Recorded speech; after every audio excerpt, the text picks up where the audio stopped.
What's up, everybody? Happy Thursday. Hope all you're having a great day so far. Listen. The Corinthos organization need to step their game up. Seriously. I'm just saying, like, the Corinthoses, y'all need to step y'all shit up because Joey Novak is getting a little too bold for my liking.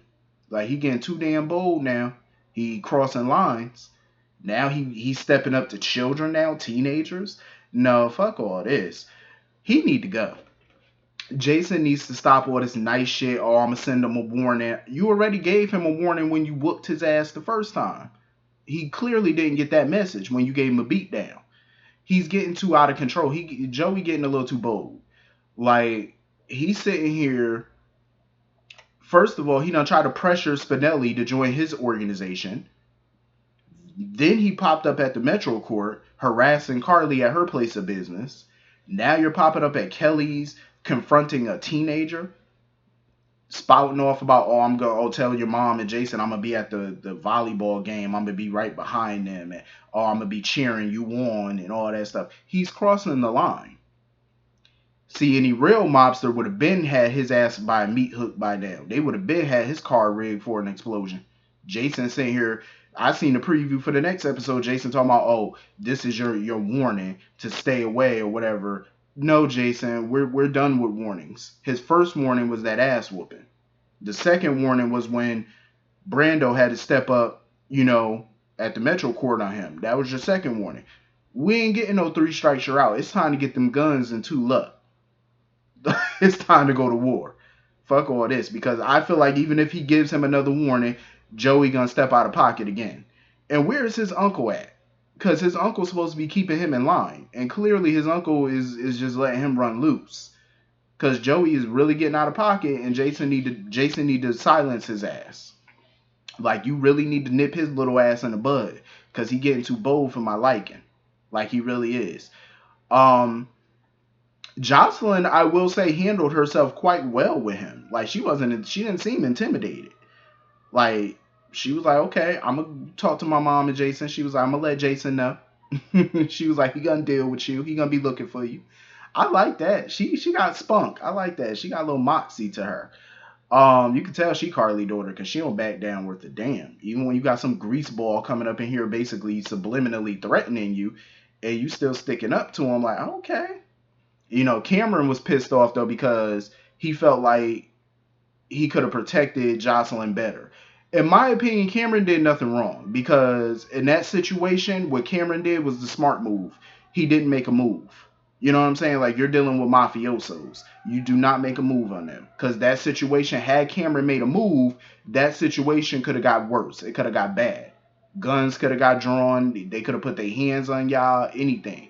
He did the right thing by, doing nothing. Sometimes doing nothing is the best option, depending on the situation. And in that situation, y'all were outgunned, outnumbered. No, you're dealing with grown men here. You know what I'm saying? You're dealing with a mafioso. You don't want to get involved in that.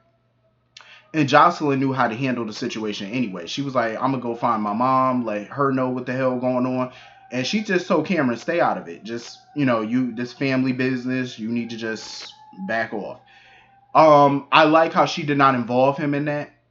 Because we all know, Lord knows if Elizabeth finds out what happened, that Joey Novak popped up at Kelly's and ran up on them, spouting off his mouth, I believe Elizabeth would have had an issue. Elizabeth probably would have tried to nip that relationship between Cam and Jocelyn in the bud real quick. Because Liz would have been like, hell no, my son ain't getting in the middle of no mob beef. Like, she would have hit the roof. She would have been on the phone. Jason, yeah, you need to come meet me right now. Liz would have been on that phone. Liz would have hit her shits. Liz would have went off. She'd be like, nope, my son ain't getting involved in this shit. Absolutely not. But yeah, I feel like Cam handled it right. Just stand there, don't do nothing, because you don't need to escalate the situation and make it worse. And Carly basically told Jocelyn, I'm gonna get you a bodyguard or whatever. He gonna be on you 24/7. Jocelyn was like, like, damn, I need another guard. Yeah, because shit is getting hot right now. You need a guard. But I'm glad she didn't put up no resistance. Hell, she even made a request about what guard she wanted. That's how you know you used to that lifestyle. You know you used to it when you just randomly be like, okay, give me Devon. You know, I need that guard. I loved it. She's used to it, you know. I mean, shit, Michael and Morgan had to grow up that way too, you know, with guards around them. They had Max and Milo around them. Where the hell is Max and Milo? I miss them. I ain't seen Max and Milo in God knows how long. I miss the old gang. Gang, gang, gang, gang. I miss the old gang. I miss it. Sonny, Jason, Max, Milo. I miss all of them. That was the gang right there. Now that was a force to be reckoned with. You had Sonny, Jason, Max, Milo, Diane, the Legal Eagle, all of them together in one scene. That used to be the shit. Yeah, I miss all of them together in one scene, man. I miss it. They need to do something to bring all of them together again, because I miss that. That was the old squad right there. I miss that squad. Shit. Mm, I miss it. Mm-mm-mm. Ain't nothing like some old school. Um, so yeah, Carly was just letting her know, like, I'm gonna get you a guard. Jason gonna take care of this shit or whatever. Carly, ma'am, madam, the best way to take care of this shit is y'all tool up and go get these guns, cause y'all gonna have to handle this.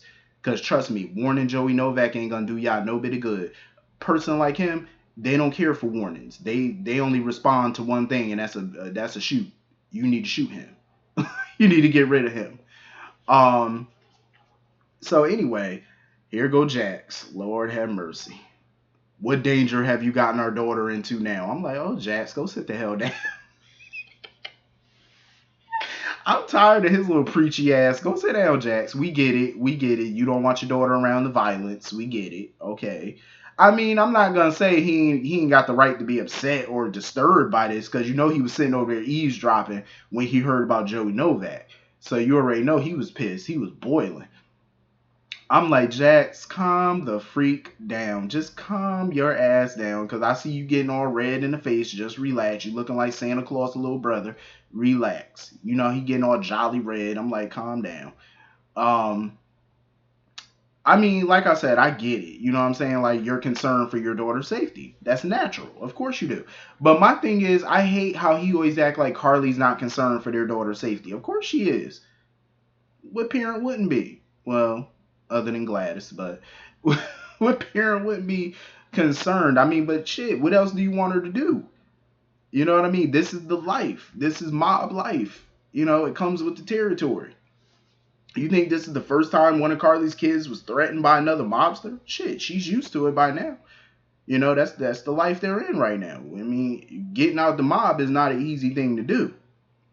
Not unless you go into witness protection, become a snitch, or you go to prison. You know, the only real ways to get out, or you dead. I mean, there's no other real way to get out of it.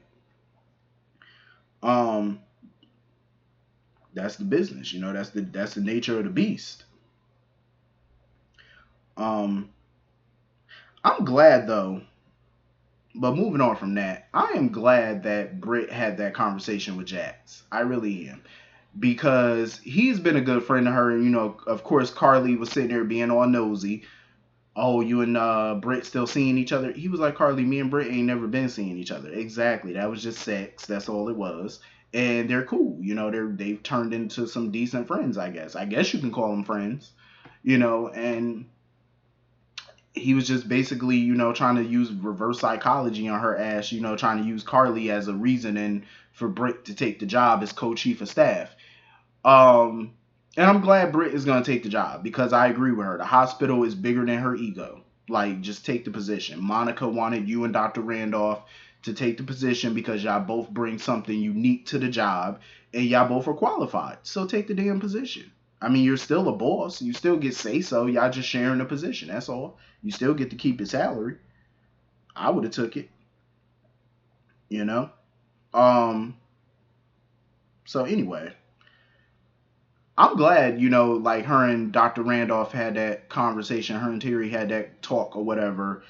And, you know, Terry was bringing up the fact that she wanted to expand their what was it? Telemedicine offering or whatever. She wanted to expand it or whatever. But Britt was like, shit, we ain't got the budget for that. Britt was like, we do not have the budget. We ain't got money in the budget for it this year.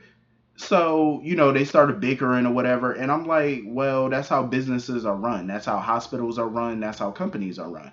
Everything is run on a budget. And I understand you want to come in and be flashy, you want to make big changes to the hospital. I get it. But if the quarter budget is already in, you can't just come in and say, I want to expand this, I want to do that. The budget is already done, boo. You're going to have to wait till next year. You're going to have to wait till the next budget review. And you're going to have to talk to Monica and the board about that and see if they got the funds to squeeze what you want to do into the budget. I think she has a great idea, but it's like you got to make sure the money is there.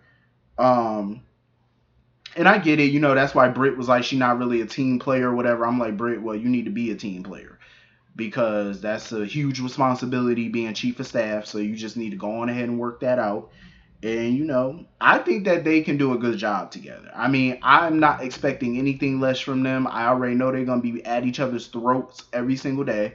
And I'm not shocked, you know what I mean? But I think they're going to work well together. And I'm kind of liking it so far, them teaming up. I like it. So anyway, moving on from that. Sasha, I love the way she did that today. Because she was sitting there giving BLQ high praise for being their social media director at Deception. And she was like, she's been doing a great job. Product has been flying off the shelves. They've been making, good money.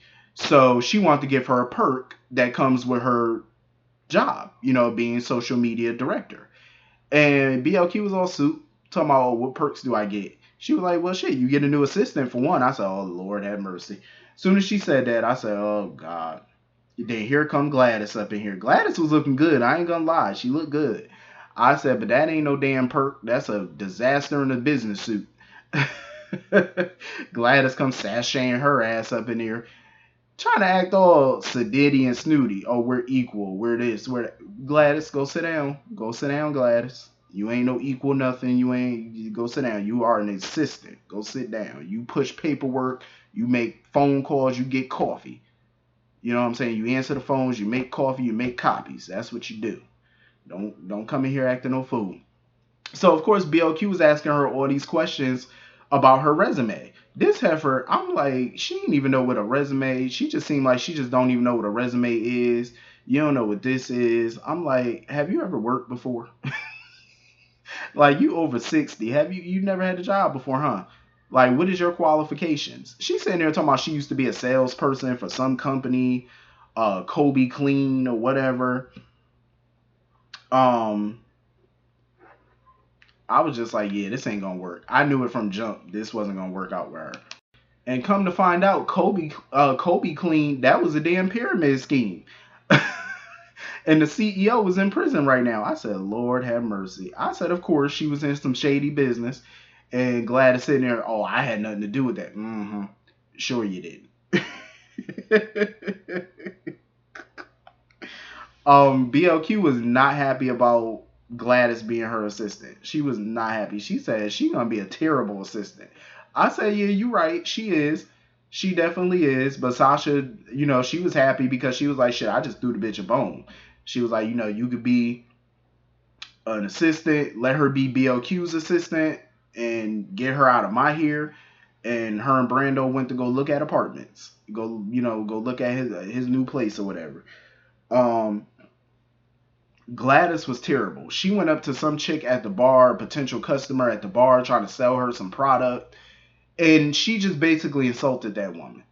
Like, just straight up insulted her. And BLQ had to come over there and try to smooth things over, by offering the lady free product and all that stuff. I said, yeah, you need to fire this woman. You need to fire Gladys' ass, because I said, I'm sorry. Sorry, not sorry, but she is terrible. I also have a feeling Gladys is going to be a problem. Because when Maxie comes back, and we all know Maxie has a big ass mouth, her being the assistant, I have a feeling that when Maxie comes back and her and BLQ talk about this baby stuff, I have a feeling that Gladys is going to overhear that conversation, because we know Gladys is an opportunist, and she going to listen in on that conversation. She going to try to blackmail them. Especially with BLQ being a Quartermain, she going to try to get her some of that Quartermain money. I can see it now. She going to definitely try to blackmail. That's definitely in her nature and her wheelhouse. So anyway, moving on from that. Brando was sitting there, thanking Jason or whatever for his advice and whatnot about getting into the business and stuff.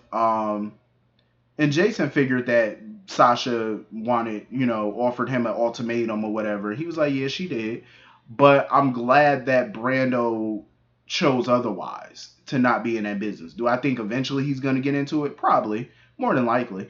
But, for now, I'm glad that he chose not to because that's some serious shit to get into, especially when you have a newborn, and you almost died working for Cyrus. You know what I mean? So you would have missed out on your child being born. You would have missed out on the child growing up, the whole shebang. Like, you would have missed everything, you know? All for what? Like, that business, like, being in the mafia, man, it takes way more than it gives. Like, people see the flashy part of it. They see the mansions, the money, the cars, the suits, all that stuff. And it's like, yeah, you got all this fancy shit, but look at what you could lose. You could lose what's more rich, what's more wealthy, which is family. You know what I'm saying? Like, the people you care about most, you can lose behind that business. I mean, is it really worth all that lifestyle? That money, the cars, is it really worth it?